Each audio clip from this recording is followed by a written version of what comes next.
Magandang araw mga kaibigan. Bigyan natin ng reaction opinion, excuse me. Itong post ng Ang Balita Ngayon.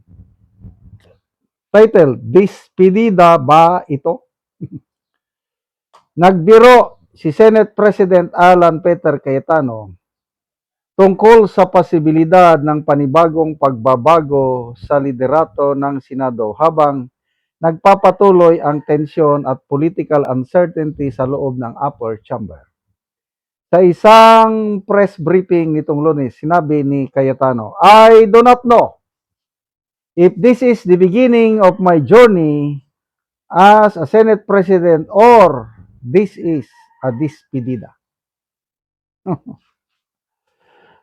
Because unlike the office of the mayor, the office of the chairperson, office of the president, which are elected by the constituents, the Senate President serves at the pleasure of the majority of the Senate.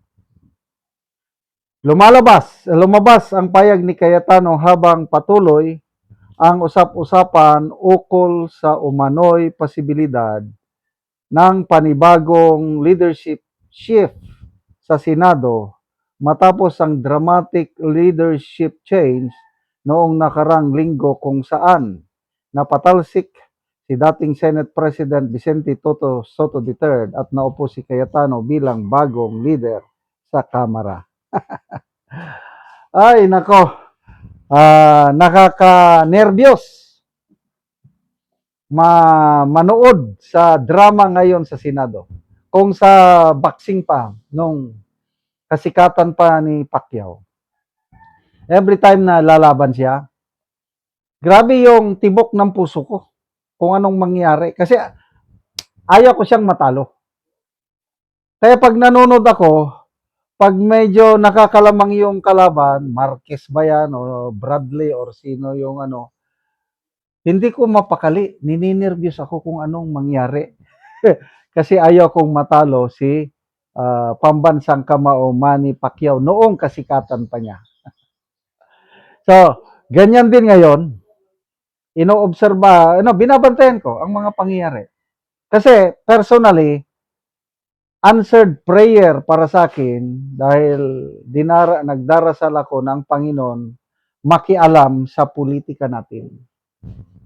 Kasi kawawa ang bansa. Kawawa ang taong bayan sa nangyari itong nakawan. Puros pansarili ang inuuna ng mga politiko. Kaya dalangin ko na makialam ang Panginoon at sa tingin ko nakialam. Noong May 11, yung dramatic entrance ni Bato, dramatic anong tawag doon? Wrestling. Running niya sa at hindi siya na huli sa loob ng Senado at nakaboto siya sa kudita. To me, that's a miracle. Answered prayer. Kaya ngayon, darasal ako na kung pwede, sana hindi na mabago yung Brave 13. Kaya lang, tama yung sabi ni SP Cayetano na he serves under the pleasure of the 24 senators. Kung ayaw na, ay di, another kudita. So, mga lumulutang, baka daw ang iuupo ng bagong majority kung makabuo ay itong si Zubiri. Kanina lang may nabasa kong scoop ng politiko, 3 or 4 senators daw, kabilang na si Senator Escudero, naka-ready na daw na sumama sa minority bloc ni Soto in one condition, na ang gagawing Senate President ay si Senator Escudero. Yun ngayon ang mga posibilidad. Kaya, binabantayan ko, so far, so good pa naman. Ang ginagawa sa Senado ngayon is committee hearing. Tungkol sa Ways and Means ba yun? Tungkol sa electricity. So wala pa namang Kasi May 11, di ba, yung kudita? Mamaya pala, alas 3. Anong oras na ba? Yung mag-plenary sila. Nakakatakot. Baka mamaya magkaroon na ng kudita doon. But anyway, ipasakamay na natin sa Diyos itong pagpapalit ng Senate leadership na ito. God, your will be done. All things work together for good. Yun ang isa sa mga favorite verses ko. Romans 8:28. Natutuwa ako na ang Senate President ngayon is a God-fearing man. Inuuna niya palagi ang Diyos. Natuwa ako nung minsan nag-Facebook live siya. Yung nakaabot na ng 4 million views ang nanood. Sa residence ata niya yun o sa opisina. Psalm 23 ang nasa likod niya. Yung buong chapter ng Psalm 23. The Lord is my shepherd, I shall not want. I shall not fear. Wala akong pagkukulang, wala akong kinakatakutan dahil ang aking magbalantay, ang shepherd, ay ang Panginoon. Yes. Kung nasa kamay tayo, loving care ng Panginoon, wala tayong dapat katakutan. Kaya, go, go, go! Kung anong mangyari, pasakamay na natin sa Diyos. But, prayers.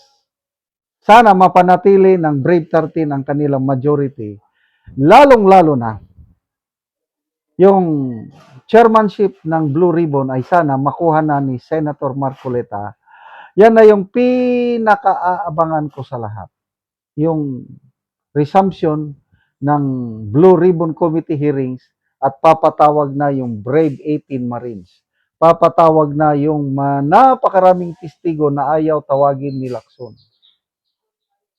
So, to me, this is a victory of the Filipino people pag matuloy na si Senator Marcoleta ulit ang maging chairman at magpatuloy ang investigasyon na walang pinagtatakpan. Walang kinikilingan. Hindi katulad yung nakaraan na graft buster daw siya, matagal na daw siyang lumalaban sa korupsyon. Kailang, bakit ayaw niyang patawag yung mga importanteng testigo na makapagsasabi sa katotohanan sa flood control scam? Salamat mga kaibigan sa inyong pagsubaybay sa channel nito. Nakakatulong kayo ng malaki sa tribong Talandig ng Bukidnon dahil ang sweldo natin sa channel na ito is pantulong po sa tribo.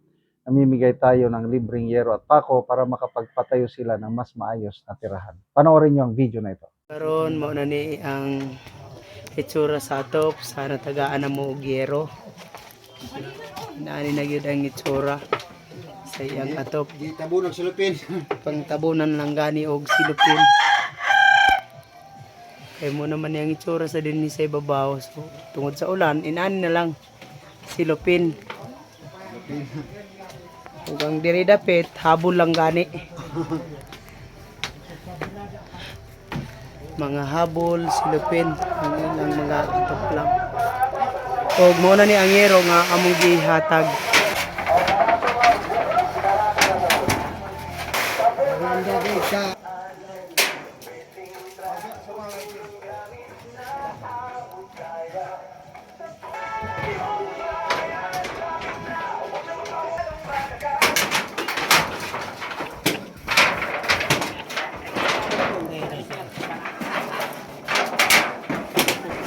Aming suso no.